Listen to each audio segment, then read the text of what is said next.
कान्हा जी का भी तो बर्थ हुआ था ना, है ना? मंडे को उनका बर्थडे है ना, हैप्पी बर्थडे है ना उनका।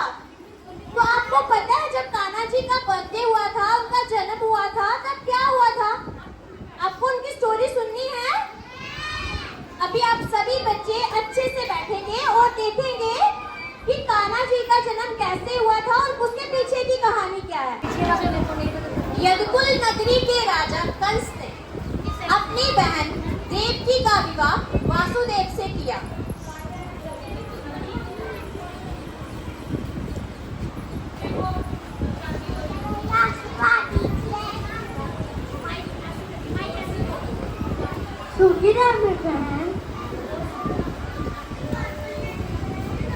तभी एक आकाशवाणी हुई, हे मूर्ख कंस, जिस बहन की शादी तुम बड़े दुलार के साथ कर रहे हो, उसी की 8वीं संतान तुम्हारे मृत्यु का कारण बनेगी, उसी की 8वीं संतान तुम्हारा वध करेगी।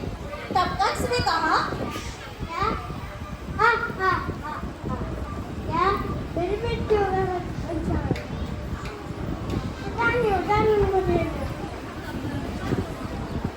और इस तरह से देवकी और वासुदेव को कारागार में डाल दिया गया।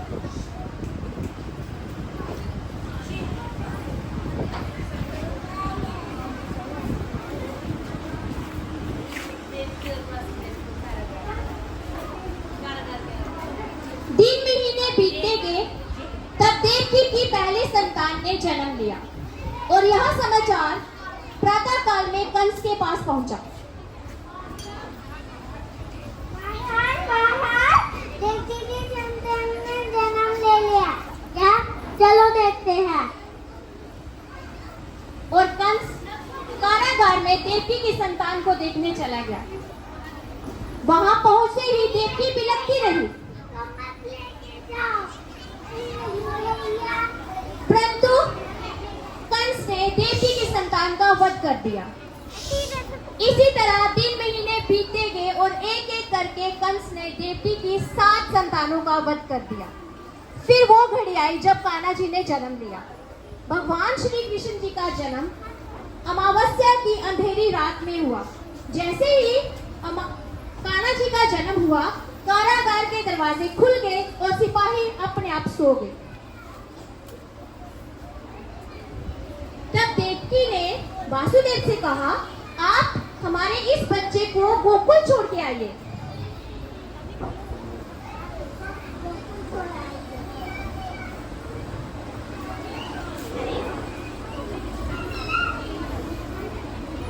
तब नंद वासुदेव भगवान श्री कृष्ण को टोकरी में लेकर गोकुल के लिए निकल पड़े। बारिश इतनी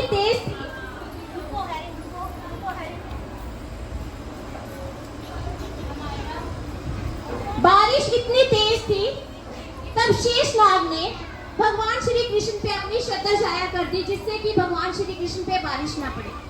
यमुना नदी तो मानो पूरे उफान पे थी और वो उछल कर भगवान श्री कृष्ण के चरणों को स्पर्श करना चाहती थी।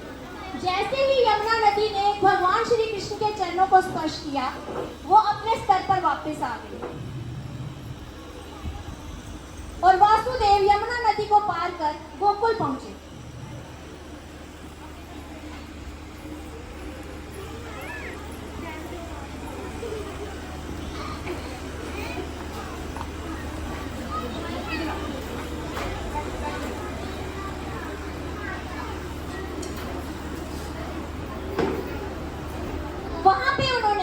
श्री कृष्ण को यशोदा मैया की गोदी में डाल दिया। उसी रात यशोदा मैया के घर में एक कन्या ने जन्म लिया था और नंद बाबा ने अपनी कन्या वासुदेव को दे दी। उसे लेकर वासुदेव वापस मथुरा नगरी पहुंचे। जैसे ही वो कारागार में वापस पहुंचे, सिपाही नींद से जागे और कारागार के दरवाजे फिर से बंद हो गए और यह समाचार प्रातः काल में फिर से कंस के पास पहुंचा। महाराज शंकर ने जन्म ले लिया, क्या? चलो देखते हैं।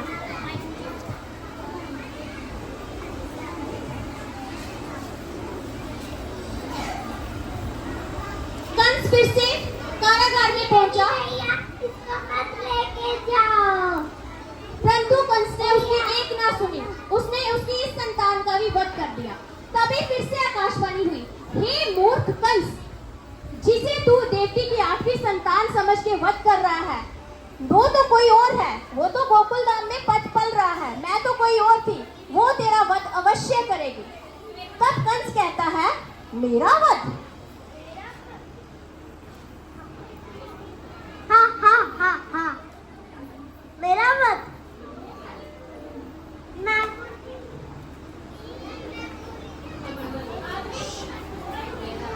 दिन महीने बीतते गए और भगवान श्री कृष्ण बड़े हुए। अन्य प्रकार की लीलाएं करते हुए भगवान श्री कृष्ण बड़े हुए।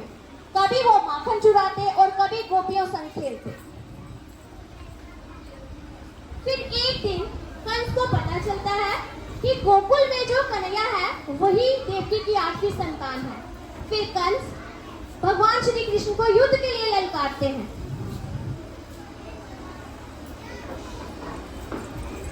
दोनों योद्धाओं में घमासान युद्ध होता है, जिसमें कंस मारा जाता है। कंस के वध के बाद देवकी और वासुदेव को कारागार से छुड़ाया जाता है।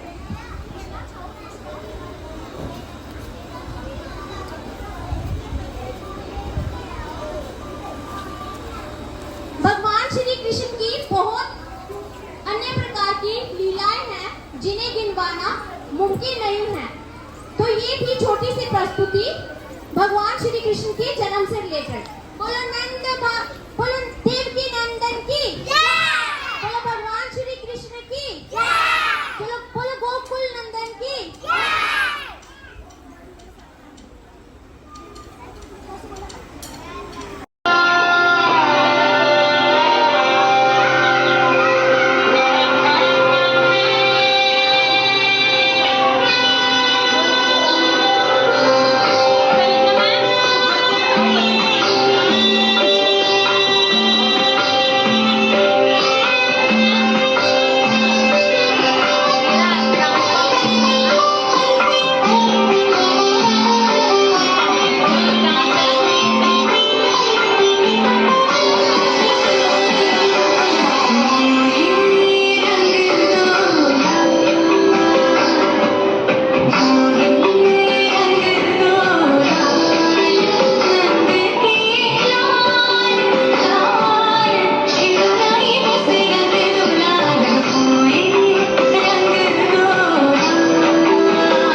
1